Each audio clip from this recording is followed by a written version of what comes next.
Nigeria is working towards diversifying its economy by exploring the non-oil sector. As a country with rich human and natural resources, backed by cultural and religious diversity, many feel tourism can provide a window through its value chain and building linkages with other sectors such as agriculture, construction, utility, textile, and transportation, among others. The International Labour Organization records shows that the industry is currently ranked second. The exports earnings of 20 of the 48 least developed countries and is demonstrating steady growth in at least 10 others. Now, how much has Nigeria invested in tourism over the years to reap its benefits? On the spot, is the authority concerned with answers? I am Joseph Utsen. Welcome to the program.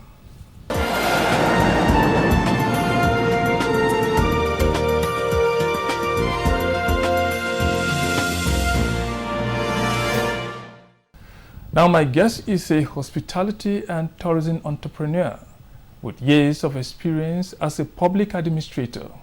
He completed his secondary education at St. Gregory's College, Obalende in Lagos State before traveling to the UK in 1992, where he attended St. Bede's School, Cumbria. He holds a bachelor's degree in combined studies of economics and geography from Manchester University. He also obtained postgraduate degrees in diplomacy, international trade, and finance from the University of Westminster.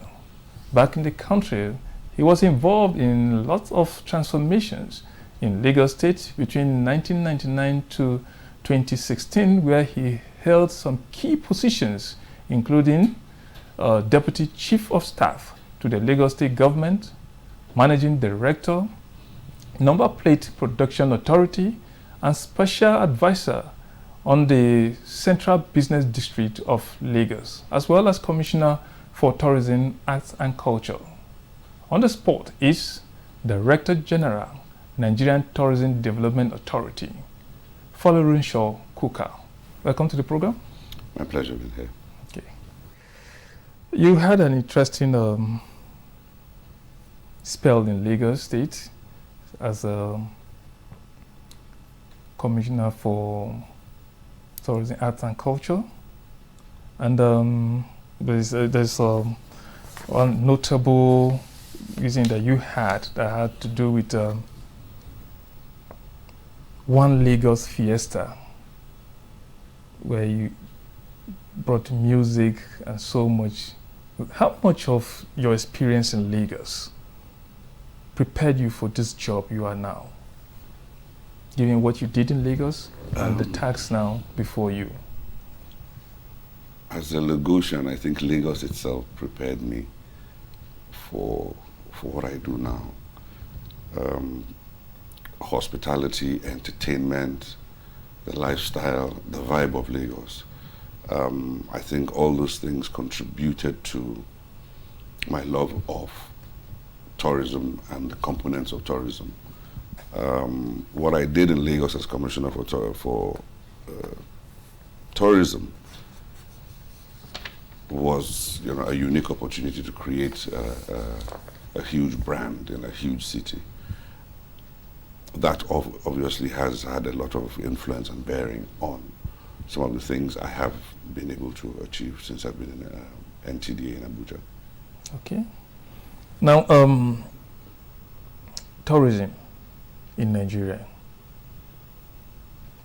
When you talk about tourism in Nigeria compared to what other countries have, if we talk of Dubai today, that's where the whole world is going to Dubai. Egypt, this is a primary source of their revenue. But for Nigeria, with our diversity, we have a lot of sites could be mentioned and so on. But we have so much cultural diversity, festivals, and so on. Why are we not known for tourism? Thank you. In the case of Dubai and Egypt, they didn't have something we had. We had oil. Oil made us complacent. They were also very intentional about the development of the tourism industry. The country itself was built to, welcome people. We didn't intentionally build Nigeria and the infrastructure that we have for that, geared towards that purpose. Notwithstanding, Nigeria is a great country. If you need to travel around some of the African states to understand that we are a great nation, even with the tourism that we speak about. When a country of 2 million people receives, say, 18 million tourists, the total is still 20 million. That's still Lagos. The internal consumption of goods and services by Lagosians in Lagos approximates what we're talking about. So it's a numbers game. Unfortunately, they don't document. The agencies that are charged with the documentation of tourism numbers do not produce the documents, the numbers or the figures or the data that we need. Now we were talking about tourism sites, talking about maybe food, cultural festivals, and so on. How much of a potential do Nigeria have in this experience? In one word, huge. Let me give you an example. Afrobeats musicians, they go to America, they go to the UK, and they fill out stadiums, 80,000-seater stadiums, and they get paid in, the global dollar, the elusive dollar. And they keep their money there. Most of them even live there now. We have the same stadiums here. Do they have access to it? Do they have... Are they making requests for it? I don't think they're even thinking of organizing those shows here. No, the music couldn't find a home here. That's why it went abroad. The mastering but the music is traditional. Most of them is from the Afrobeat music and so on. Yes, that's why the artists are, most of them. They're Nigerian artists, but why are they Lagos here? Why are they not playing in the stadiums here? It's cheaper for them. But they're playing in London, they're playing in America. Why?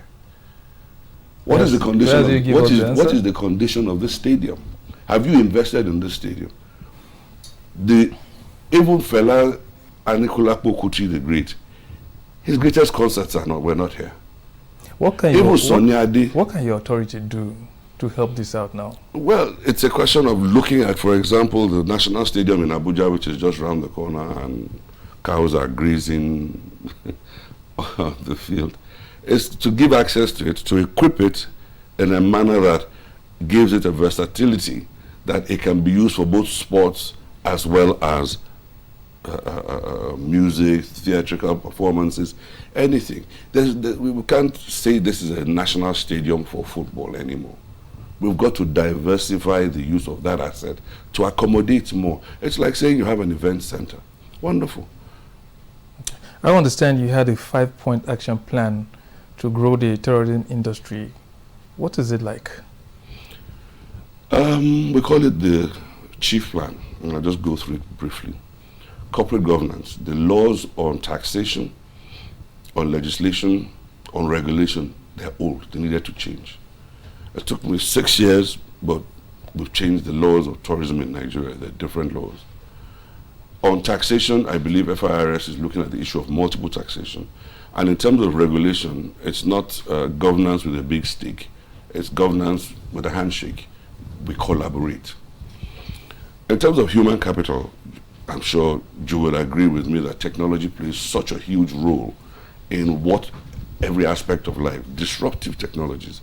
So in terms of tourism as well, the training that is required, the human capital that is required, is different.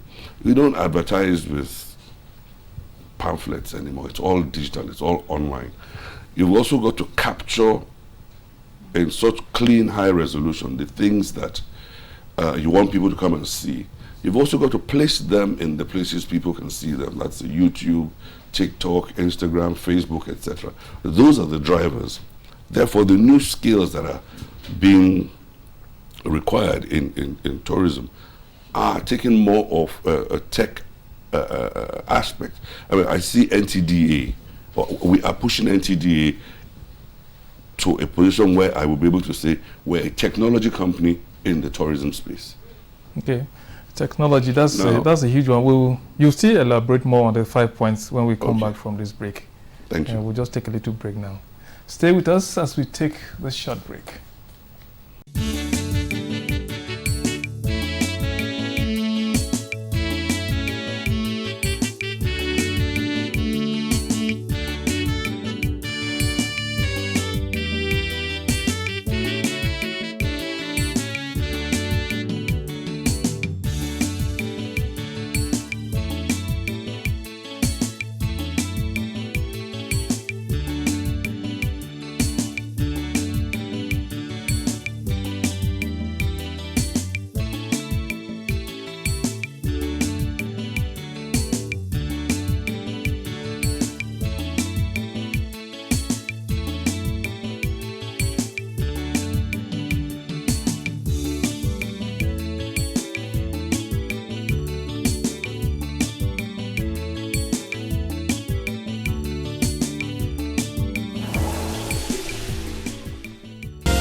You're still watching On the Spot with Director General, Nigerian Tourism Development Authority, Folorunsho Coker.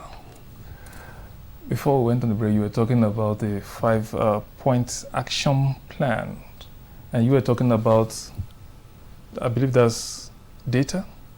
Yes, we were at human capital requirements. Yeah. The human capital requirements of tourism have changed, especially even post-COVID.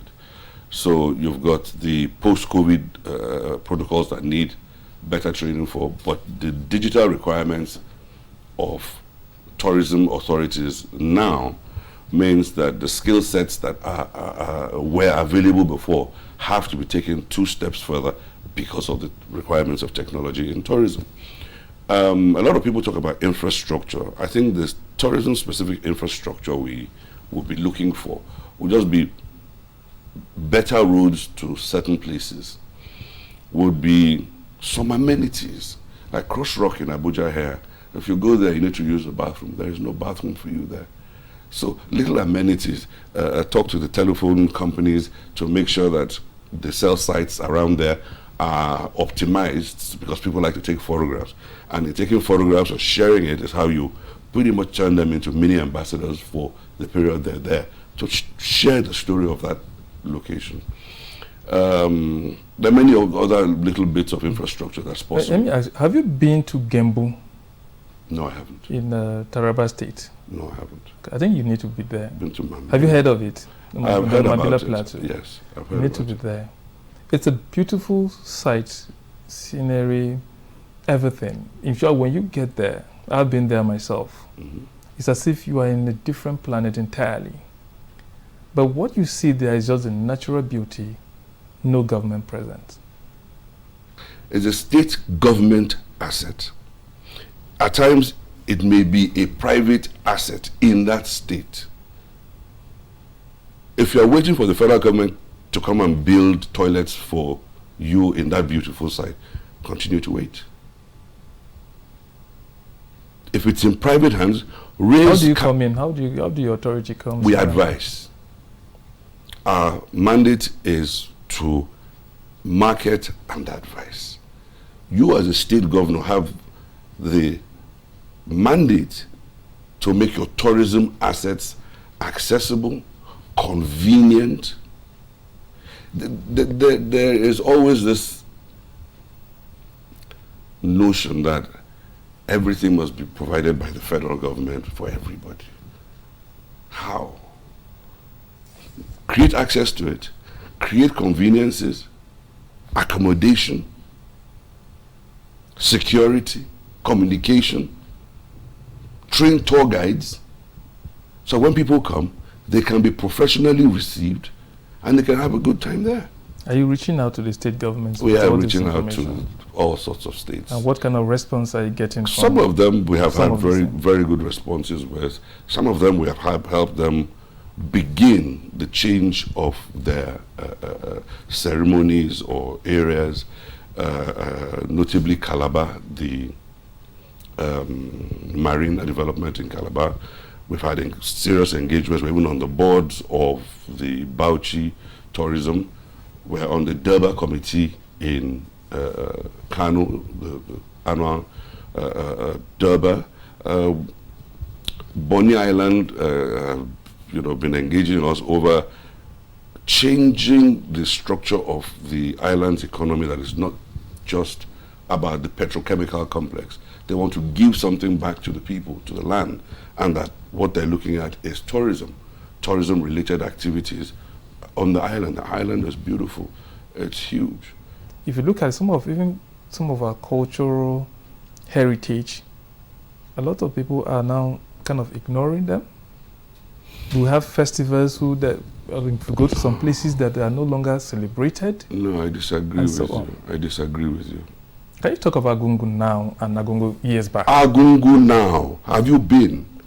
If you have not been to Agungu, don't talk about Agungu. If you have not been to Ofala, don't talk about it. If you have not been to the Durbar and stood there and let the horses charge at you, you can't talk about festivals that are no longer vibrant in Nigeria. They are awesome. What they need is to be better organized.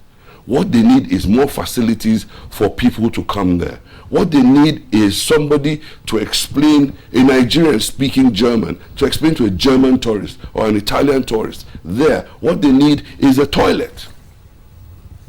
What they need is little adjustments. To tell me that the festivals of Nigeria are dying, see them first before you say that. I have seen them. Forget all that cultural stuff as well. Afrobeat, Nigerian music is beating the world to submission. Nigeria is the capital of this movement.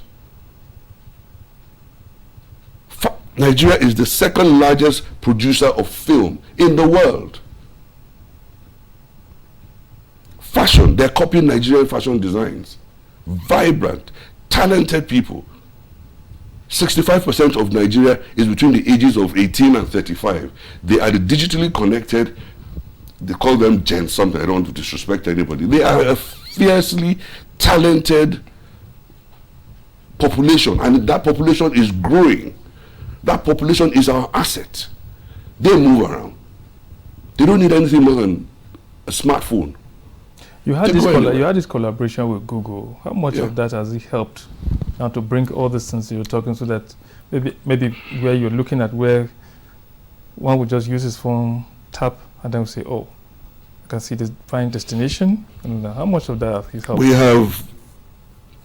We've done quite a bit of Google training, especially for data mining for NTA staff. That's one. Two, Google created an app called Google Arts and Culture. It's an app on its own. So if you go there, you will see how we followed them with their cameras around Nigeria and curated certain sites. They even, I think there are about 100 dishes you can learn to cook by video from Google Arts and Culture. So I think they gave us some Google credits for advertising. They helped us with our web design. Now, I don't think you'll find many government agencies that have an MOU with Google. Okay. Oh, okay. Before, we may not be having that much time, but I would like you to discuss on this. There was this change from the Nigerian Tourism Development Authority, corporation to authority. Now Nigerian Tourism Development Authority. From corporation to authority. Authority, yes. What was that you need legislation in terms to help you in your job? Yes. A predecessor of mine thought it wise to take Lagos State government to court. And Lagos State government fought back, and the Supreme Court ruled the federal government agencies have no business in local taxes. The Constitution of the Federal Republic of Nigeria is silent on tourism, just talks about tourism traffic. So that ruling was based on that, and that pretty much shut down the commercial side of NTDC. So we had to look at the laws of NTDC. They couldn't work with that judgment. So we changed the laws, and we now have NTDA, an authority, where it's more about collaboration between the federal government and the state governments, and a revenue sharing formula. It existed before, but somehow it went out of the window before I got back, or I got here. The law also created a tourism development fund, which means that the taxes that government collects in the name of tourism is now warehoused at CBN in a fund. That fund will be controlled by a tourism development board. Okay. So that board will administer. So some of the things you're talking about now, that board can say, okay, here is 3/4 of the money, you bring 1/4 of the money to fix that road or fix that, or whatever amenities you need around that waterfall. It will select certain things and assist them in coming up to a standard that we believe it will be international for people to come to.